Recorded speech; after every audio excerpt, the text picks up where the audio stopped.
Happy New Year mga kaibigan. Naway masagana po ang ating mga susunod pang mga taon. Happy New Year po sa inyong lahat at mag-iingat po tayong lahat. Meron nga pala tayo dito mga kaibigan isang pirasong bangus na ating gagawing sardinas. Ang isang piraso pong ito mga kaibigan ay tumitimbang ng 3 kilo at saka isang guhit. Isang piraso lamang po yun at napakalaki. Pagkatapos nga lamang po ng ilang minutong paglilinis ay nahiwa na natin ito. Napakahirap nga rin lamang po linisan dahil napakalalaki po ng kaliskis. Ito po sana ay hindi ko nakakaliskisan dahil yung una ko pong ginawa ay hindi ko naman kinaliskisan. Pero dito po sa isang ito ay napakalaki po ng kaliskis at napakatitigas kaya nagdesisyon ako tanggalin na rin lang ang kaliskis. Yun, meron na rin tayo ditong mga sangkap, olives, carrots at saka olive oil, bawang, laurel, paminta at saka po sili. At dahil kumpleto na nga ang ating mga sangkap at ang ating bangus ay nababad na natin ng almost 1 hour sa tubig na may asin at malinis na rin ang ating pressure cooker. Sa unang bahagi po ay naglagay lang tayo ng carrots dito at saka naman natin isinalansa ng ating mga bangus. Ang inuna ko po itong medyo pabuntot dahil matigas po ang mga tinik nito. At yung ulo nga po pala ay aking hiniwa dahil masyado pong malaki. At hindi alanganin po siya sa sa paglalagay natin sa pressure cooker po. At habang sinasalansa natin ang ating mga hiniwang bangus na gagawin nating sardinas, ay kamusta po kayo mga kaibigan?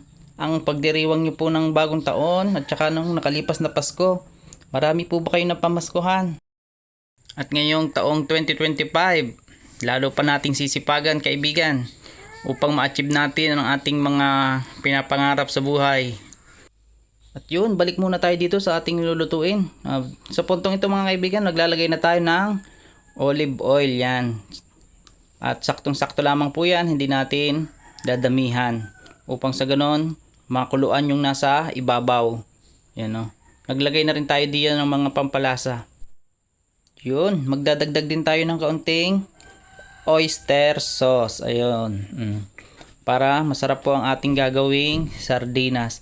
Ito po ay ating papakuluin ng 2 oras sa mababang apoy o medium heat lamang po ito mga kaibigan. At yun, fast forward nga po, makalipas ang 2 oras na pagpapakulo ay luto na po ang ating Spanish style bangus sardines. Ayan po pagbukas ko nga po ng takip ay kumukulo-kulo pa rin. At mukhang napakalambot na po ng ating bangus. At yun, nung medyo malamig na nga po ang ating bangus ay akin na itong inilipat sa isang Tupperware. Ako po dito ay nahirapang maglipat dahil nadudurog po ang ating bangus. Kaya dahan-dahan ko siyang inilipat. Yan nga po, napakalambot po pati tinik. Kasi sinubukan ko po yung kalahati ng ulo ay talaga namang kain po pati ang tinik niya. Ayun. Hanggang dito na lang ating video mga kaibigan at Happy New Year po sa ating lahat. At shoutout po sa ating mga bagong followers at mga nagla-like at nag-share. Maraming salamat po. Happy New Year kaibigan.